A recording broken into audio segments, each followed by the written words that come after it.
క్రీస్తునందు ప్రేమైన ప్రేమధార టీవీ వీక్షకులందరికీ మన ప్రభువును రక్షకుడైన యేసు క్రీస్తు మహిమగల నామంలో శుభములు తెలియజేస్తున్నాం. ఈనాటి పాఠంలో మనము యోహాను సువార్త 11వ అధ్యాయము 28 నుండి 57 వరకు ధ్యానించుకోబోతున్నాం. గత పాఠంలో బేతనీయ కుటుంబంను గూర్చి ధ్యానిస్తూ వచ్చాం. ఈ కుటుంబంలో మార్తా, మరియా అనే సహోదరులతో పాటు లాజరు అనే సహోదరుడు కూడా ఉన్నాడు. ఈ లాజరు రోగి అయి చనిపోయాడు. మరియా మార్తలు దుఃఖంలో ఉండగా ప్రభువు వచ్చి ఒక గొప్ప ఆధ్యాత్మిక సత్యాన్ని చెప్పాడు. పునరుత్థానమును జీవంను నేనే, నాయందు విశ్వాసముంచువాడు చనిపోయినను బ్రతుకును, బ్రతికి నాయందు విశ్వాసముంచు ప్రతివాడు ఎన్నటికినీ చనిపోడు. తరువాత జరిగిన పరిణామాలను నేటి పాఠంలో తెలుసుకుంటాం. మరియా మార్తల దుఃఖంను చూచి ప్రభువు ఎంతో చలించిపోయాడు. తన ఆత్మలో మూలుగుచు వారితో పాటు యేసు కూడా కన్నీళ్లు విడిచాడు. మానవునిగా ఆయన మనుషుల భావోద్రేకాలను ఎరిగినవాడు. వారితో కలిసి లాజరును ఉంచిన సమాధి యొద్దకు యేసు వెళ్ళాడు. సమాధి మీద పెట్టిన రాయి తీసివేసిన తర్వాత యేసు తండ్రికి ప్రార్థన చేసి, లాజరు బయటికి రా అని బిగ్గరగా చెప్పగా చనిపోయిన వాడు వెంటనే బయటికి వచ్చాడు. ఇది ప్రభు చేసిన మరొక అద్భుతం. ఈ అద్భుతం నుండి మనము ఎన్నో ఆధ్యాత్మిక సత్యాలను నేర్చుకోబోతున్నాం. ఇక శ్రద్ధగా సందేశాన్ని విందామా? ప్రియ శ్రోతలు, ఈరోజు మన పాఠం యోహాను సువార్త 11వ అధ్యాయం 28 నుండి 51వ వచనం వరకు. శ్రద్ధగా వినండి.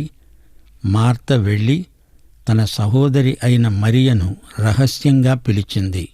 అన్నది, బోధకుడు వచ్చి నిన్ను పిలుస్తున్నాడు. ఆమె విని త్వరగా లేచి ఆయన వద్దకు వచ్చింది.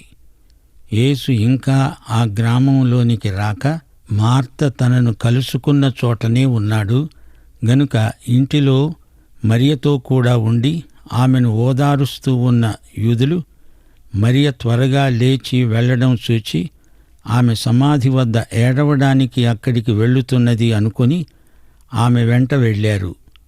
అంతటా మరియ యేసు ఉన్న చోటికి వచ్చి ఆయనను చూచి ఆయన పాదముల మీద పడి అన్నది, ప్రభువా, నీవిక్కడ ఉండిన ఎడల నా సహోదరుడు చనిపోయేవాడు కాడు.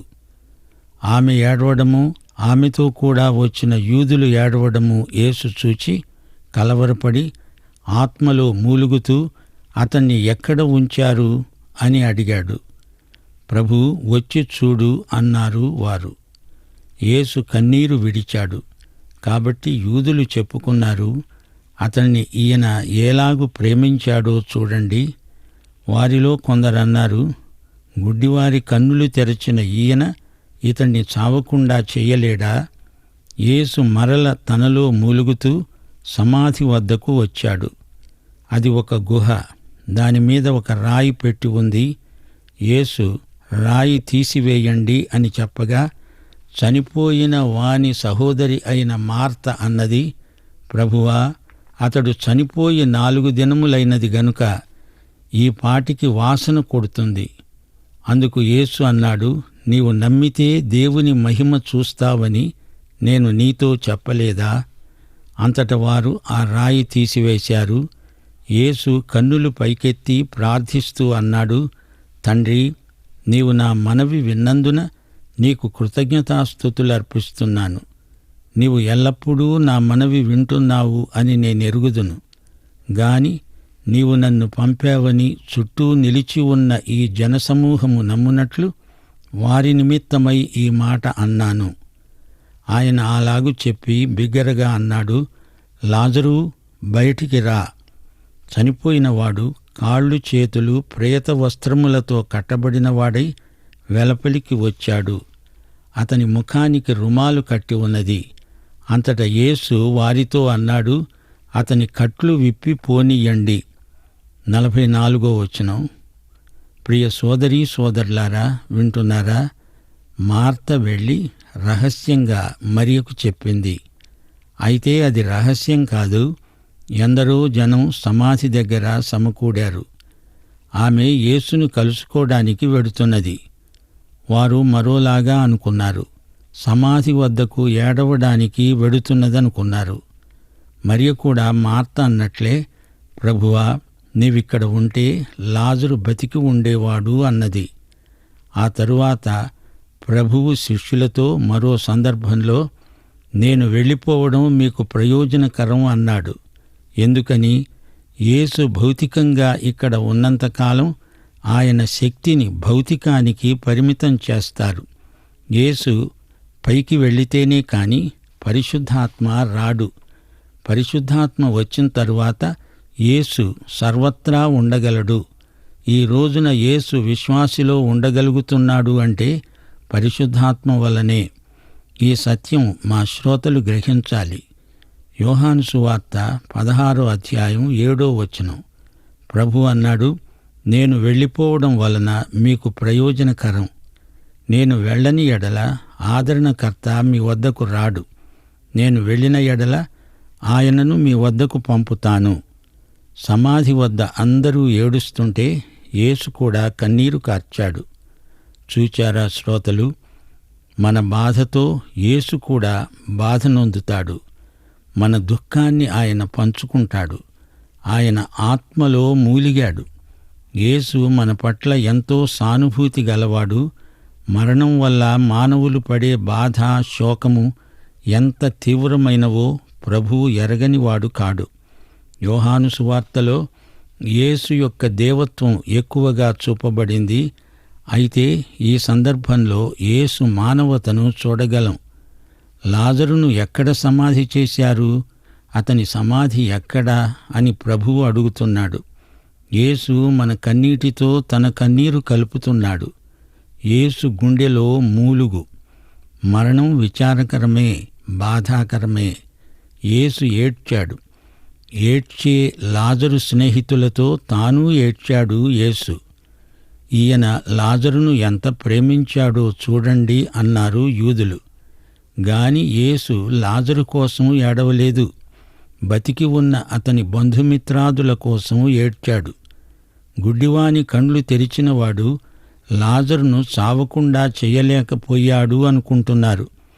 గుడ్డివాని కండ్లు యేసు తెరిచిన సంగతి వారు మరచిపోలేదు, జ్ఞాపకం చేసుకుంటున్నారు. శ్రోతలు వింటున్నారా? మరణం చేదు అనుభవం. శవాన్ని ఎంత ఘనంగా సమాధి చేసినా మరణం మరణమే. సమాధి మీద ఎన్ని పూలు చల్లినా మరణం తీయనిది కాబోదు. ఎవరెంత ఓదార్చినా మరణం వల్ల కలిగే దుఃఖం పూర్తిగా పోదు. అది మానవ అనుభూతి. మార్త అన్నది, లాజరు చనిపోయి సమాధి చేయబడి 4 రోజులైంది. శరీరం కుళ్ళుపట్టి ఇప్పటికీ వాసన కొడుతూ ఉంటుంది. యేసు అద్భుతం చేస్తేనే కాని లాజరు శవం కూడా ఎవరూ చూడలేని స్థితిలో ఉంది.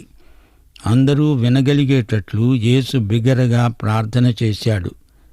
తండ్రి తన మహిమార్థమై తన కుమారుని ద్వారా గొప్ప అద్భుతం చేయబోతున్నాడు. చుట్టూరా నిలిచి ఉన్న వారందరూ యేసు చేస్తున్న ప్రార్థన విన్నారు. యేసు ఎందరినో చచ్చిన వారిని బ్రతికించి ఉండవచ్చు. ఎన్నో వేల మందిని స్వస్థపరిచాడు. ఎందరో గుడ్డివారి కండ్లు తెరిచాడు. గాని మచ్చుకు కొన్ని మాత్రమే రాయబడినవి. ఇక్కడ లాజరు విషయం చూడండి. యేసు లాజరు శరీరాన్ని లేపాడు. అతని శరీరం ఇంకా ప్రేత వస్త్రాలతో చుట్టబడి ఉంది. యేసు పునరుత్థానుడై లేచినప్పుడు ఆయన ప్రేత వస్త్రాలను అక్కడే వదిలిపెట్టాడు. ఆయన తలకు చుట్టబడిన రుమాలు ప్రత్యేకంగా అక్కడే విడిచిపెట్టాడు. ఆయన లేచాడు. బట్టలు అక్కడే విడిచిపెట్టబడ్డాయి. ఆయన మహిమ శరీరంతో లేచాడు. రాయి సమాధి మీద అలా ఉన్నా యేసు బయటికి రాగలడు. గాని వీరు లోపలికి వెళ్ళి అది ఖాళీ సమాధి అని చూడాలి గదా. అందుకు రాయి పొర్లించబడింది. పునరుత్థాన శరీరంతో యేసు మూయబడిన తలుపుల గుండా లోపలికి ప్రవేశించగలడు. భౌతిక పదార్థాలు మహిమ శరీరానికి ఏవీ అడ్డం కాజాలవు. అయితే ఇక్కడ లాజరు విషయంలో ఏం జరిగింది? ఈ సంఘటనలో మనము సువార్తను గుర్తించగలం. మనము పాపముల చేత అపరాధముల చేత చచ్చిన వారము. దేవుని విషయంలో అందరూ చచ్చిన వారే, గాని క్రీస్తు యేసునందు దేవుని విషయంలో సజీవులం. అయితే ప్రేత వస్త్రపు కట్లున్నాయి, అవి మనలను కదలనియ్యవు. రోమాపత్రిక 7వ అధ్యాయం 15-24 వచనాలు. నేను చేసేది నేనెరుగను, నేను చేయనిశ్చయించేది చేయక ద్వేషించేదే చేస్తున్నాను. అయ్యో, నేనెంత దౌర్భాగ్యుడను! ఈ మాట అంటున్నది రక్షణ లేని అవిశ్వాసి కాడు, ఇతడు రక్షించబడిన విశ్వాసి. ప్రేత వస్త్రాల కట్లు వదిలించుకోవలసిందని పౌలు హెచ్చరిక. ప్రభు అన్నాడు, అతని కట్లు విప్పి అతణ్ణి పోనీయండి. లాజరు సమాధిలో నుండి లేపబడి ప్రేత వస్త్రాల కట్లు విప్పబడి చరచరా బయటికి నడిచి వచ్చాడు. శ్రోతలు, ఇప్పుడు మనం యోహాను సువార్త మధ్యకు వచ్చాము. యేసు తన బహిరంగ సేవను ముగించాడు. వ్యక్తులతో వ్యక్తిగతంగా పనిచేస్తున్నాడు. బాప్తిస్మమిచ్చిన యోహాను యేసును చూపి, ఇదిగో లోక పాపమును మోసుకొని పోయే దేవుని గొర్రెపిల్ల అన్నప్పుడు యేసు బహిరంగ సేవ మొదలైంది. లాజరును సమాధి నుండి లేపటంతో బహిరంగ సేవ ముగిసింది. ఆరాధన స్తుతి ఆరాధన ఆరాధన స్తుతి ఆరాధన ఆరాధన స్తుతి ఆరాధన.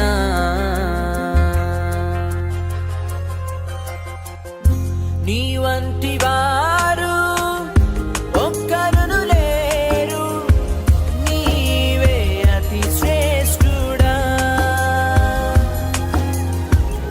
దూతగణములు నిత్యము కొలిచే నీవే పరిశుద్ధుడా.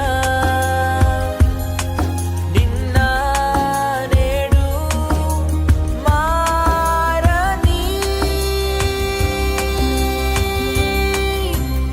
ఆరాధన స్తుతి ఆరాధన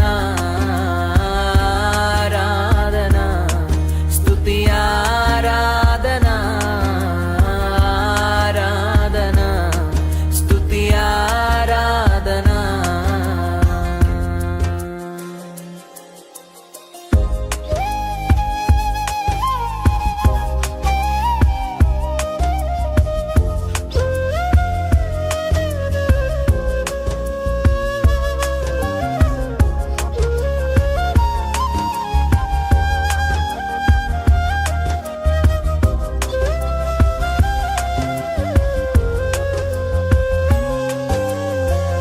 అబ్రహాము ఇస్సాకును బలి ఇచ్చిన ఆరాధన, రాళ్లతో చంపబడిన స్టెఫను వలె ఆరాధన. అబ్రహాము ఇస్సాకును బలి ఇచ్చిన ఆరాధన, రాళ్లతో చంపబడిన స్టెఫను వలె ఆరాధన. ఆరాధన స్తుతి ఆరాధన ఆరాధన స్తుతి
దానియేలు సింహపు బోనులో చేసిన ఆరాధన, వీధులలో నాట్యమాడిన దావీదు ఆరాధన.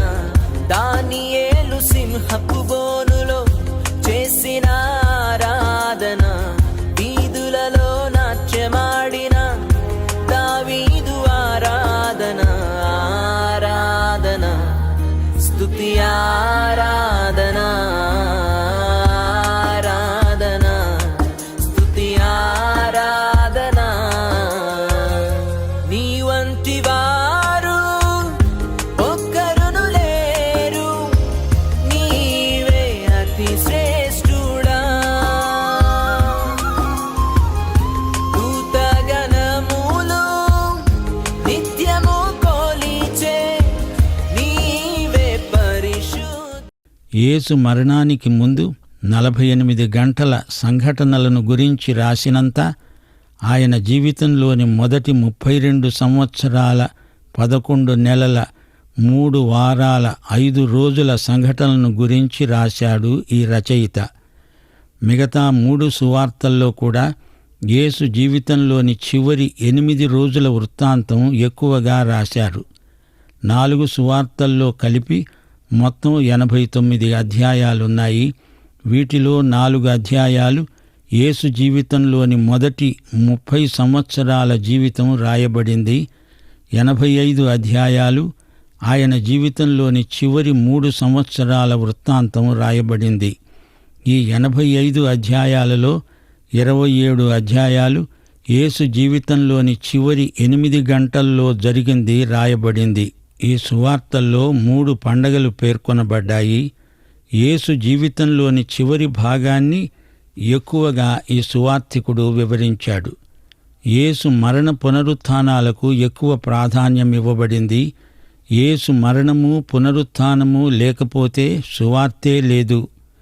1 కొరింథీ 15వ అధ్యాయం 1 నుండి 4వ వచనం వరకు సువార్త అంటే ఏమిటో సంగ్రహంగా చెప్పబడింది. ఇదే సువార్త వలన మీరు రక్షణ పొందుతారు.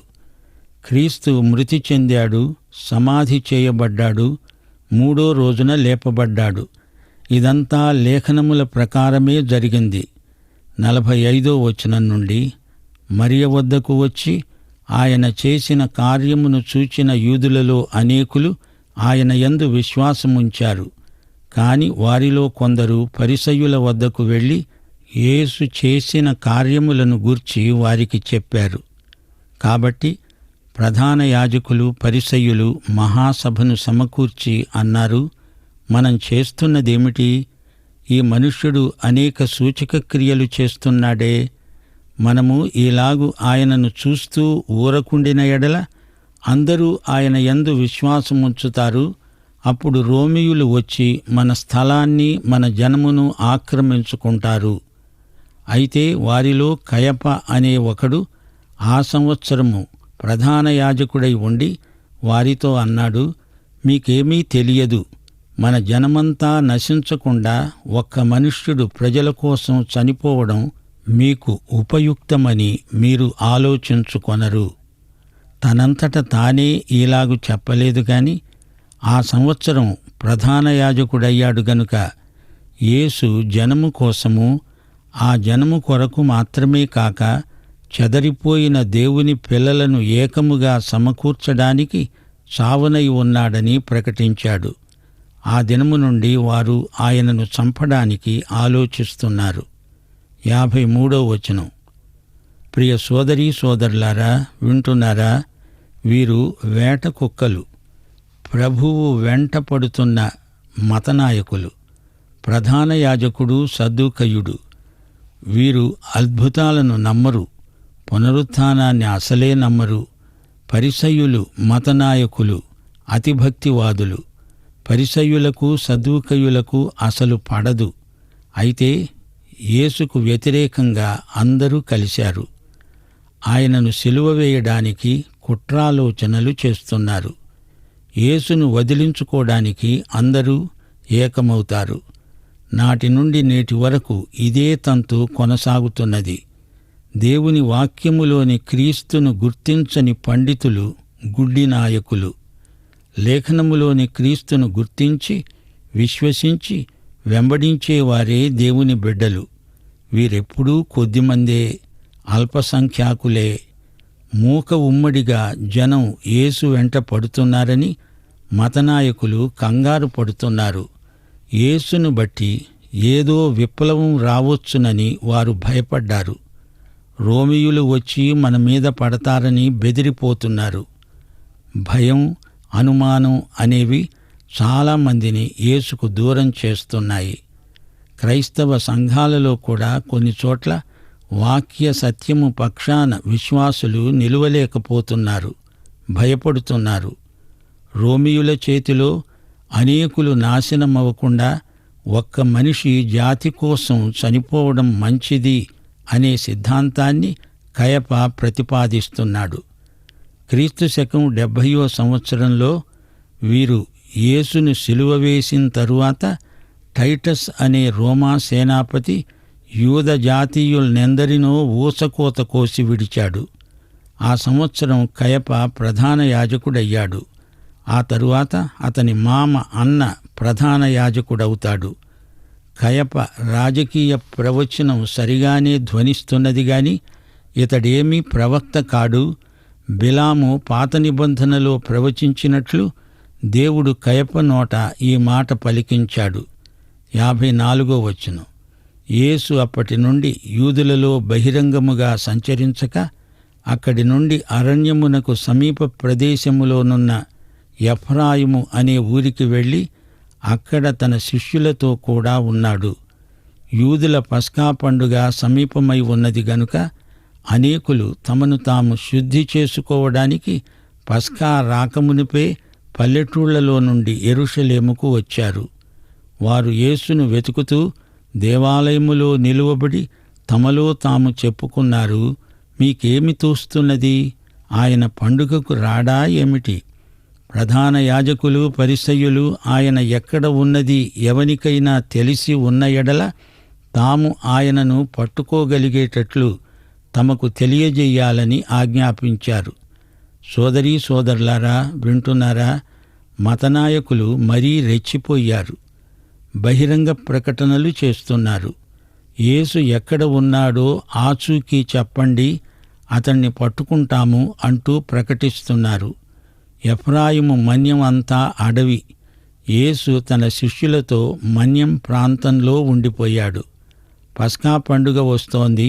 ప్రజలు తమను తాము శుద్ధి చేసుకోవడానికి యెరూషలేముకు వస్తూ ఉంటారు. ఆయా ప్రాంతాల నుండి వచ్చిన వారు అందరూ యేసును గురించే మాట్లాడుకుంటున్నారు.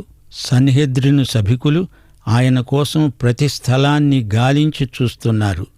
అసలు ఈ మతనాయకులు మోషేను నమ్ముతున్నారా?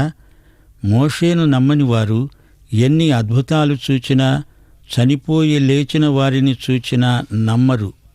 యోహాను సువార్తలోని కథా సంవిధానం ఇంతటితో కొత్త మలుపు తిరిగింది. యేసు ప్రభు యొక్క జీవితంలోని చిట్ట చివరి వారంలో జరిగిందంతా 12 నుండి 21 అధ్యాయం వరకు మనం వినబోతున్నాము. ప్రియ శ్రోతలు, మతనాయకులు యేసును ఒక నేరస్తుడుగా, తప్పించుకుని తిరుగుతున్న ముద్దాయిగా పరిగణిస్తున్నారు. యేసు శిలువ మీద చనిపోవలసి ఉంది. అంతవరకు ఆయన ఈ మతనాయకుల చేతికి చిక్కడు. ప్రభువే ఒక సందర్భంలో అన్నాడు, మనం పావురముల వలె నిష్కపటులము, పాముల వలె వివేకులము అయి ఉండాలి. క్రైస్తవుడెవడైనా సరే సత్యం కోసం నిలిస్తే వచ్చే ఫలితాలకు భయపడడు, కాని సత్యం కోసం నిలవకపోతే వచ్చే పరిణామాలకు భయపడతాడు. క్రైస్తవ ధైర్యం భయాన్ని జయిస్తుంది. యేసు ఎక్కడ ఉన్నాడో సమాచారం చెప్పిన వారికి గొప్ప బహుమానమిస్తాము అని మత నాయకులు ప్రకటించినప్పుడు ఇస్కరియోతు యూదా ఆ బహుమానాన్ని ఆశించి ఉంటాడు. దుర్లాభాపేక్ష అతని మనస్సులో మొదలైంది. యేసు ప్రభువు మతనాయకులకు భయపడి పారిపోలేదు. ఆయన సమయం ఇంకా రాలేదు గనుక పరిసయ్యుల చేతికి, సన్హెద్రిను సభకు చిక్కకుండా ఆయన మన్య ప్రాంతానికి వెళ్ళిపోయాడు. సోదరీ సోదరులారా, ప్రియ శ్రోతలారా, ఈ 11వ అధ్యాయంలోని కేంద్ర సందేశాన్ని మరచిపోకండి. యేసే పునరుత్థానము, జీవము. పాపముల చేత, అపరాధముల చేత చచ్చిన ప్రతి మానవునికి పునరుత్థానము, జీవము యేసే. చచ్చిన ఆత్మను, మనస్సును, మనస్సాక్షిని ఈ క్షణంలో బ్రతికించగలవాడు యేసే. ప్రియ సోదరుడా, సోదరి, నీవు ఈ యేసును నీ రక్షకునిగా, ప్రభువుగా ఎరుగుదువా? నీవు రక్షించబడ్డావా? పాఠం ఇంతటితో సమాప్తం. ప్రభు అయిన యేసుక్రీస్తు వారి దివ్యకృప, తండ్రి అయిన దేవుని పరమ ప్రేమ, పరిశుద్ధాత్మ యొక్క అన్యోన్య సహవాసము, సమాధానము మనకందరికీ నిత్యత్వము పర్యంతము తోడై ఉండునుగాక. ఆమేన్. యేసు వచ్చేటప్పటికి లాజరు చనిపోయి ఎన్ని దినములైనది? యేసు వచ్చేటప్పటికి లాజరు చనిపోయి ఎన్ని దినములైనది? జవాబు: 3 దినములు, 4 దినములు, 5 దినములు. ఈ ప్రశ్నకు సరైన జవాబును ఈ వాట్సాప్ నంబరుకు పంపండి. మా వాట్సాప్ నంబర్ 9399952570. ప్రియులారా, ఇంతవరకు యేసు ప్రేమించిన లాజరు అనే వ్యక్తి చనిపోయినప్పుడు జరిగిన పరిణామాలను గురించి వింటూ వచ్చాం. లాజరు సహోదరులు అనగా మరియా, మార్తలు దుఃఖంలో ఉండగా వారి దుఃఖంను చూచి ప్రభువు ఎంతో చలించిపోయాడు. తన ఆత్మలో మూలుగుచు వారితో పాటు యేసు కూడా కన్నీళ్లు విడిచాడు. ఈ సందర్భం నుండి మనము ఎన్నో సత్యాలను గ్రహించగలం. యేసు మానవునిగా ఆయన మనుషుల భావోద్రేకాలను ఎరిగినవాడు కనుక ఆయన కన్నీళ్లు విడిచాడు. అనగా యేసు మన బాధలను, మన దుఃఖమును పంచుకుంటాడు. యేసు మన పట్ల ఎంతో సానుభూతి కలవాడు. ఆయన 100% దేవుడే కాదు, ఆయన 100% మానవుడు కూడా. మన బాధల్లో సహానుభావం కలవాడు. నీవు, నేను ఎంతటి క్లిష్ట పరిస్థితి గుండా వెళ్ళినప్పటికీ ఆ పరిస్థితులను ఆయన ఎరిగినవాడుగా ఉంటున్నాడని మనం అర్థం చేసుకోవాలి. ప్రభు అన్న మాటలు ఎంతో గొప్పవిగా ఉంటున్నాయి. నీవు నమ్మిన ఎడల దేవుని మహిమను చూతు. ప్రియ సహోదరుడా, సహోదరి, నీ జీవితంలో మరణకరమైన పరిస్థితుల గుండా వెళుతూ ఉండవచ్చు. దేవుని యందు విశ్వాసముంచు. పరిస్థితులను మార్చగల దేవుడు యేసుక్రీస్తు. ఆయనే పునరుత్థానమును, జీవమును. ఆయన యందు విశ్వాసముంచువాడు చనిపోయినను బ్రతుకుతాడు. బ్రతికి ఆయన యందు విశ్వాసముంచువాడు ఎన్నటికీ చనిపోడు. నీవు ఆయన నమ్ము. నీవు నమ్మితే దేవుని మహిమను నీ జీవితంలో నీవు చూస్తావు. నీవు పాపివని గ్రహించి ఆయనను నీ రక్షకునిగా గుర్తించి ఆయన యందు విశ్వాసం ఉంచితే నీవు రక్షించబడతావు. అట్టి కృప దేవుని నీకు దయచేయనుగాక. దైవాశీస్సులు.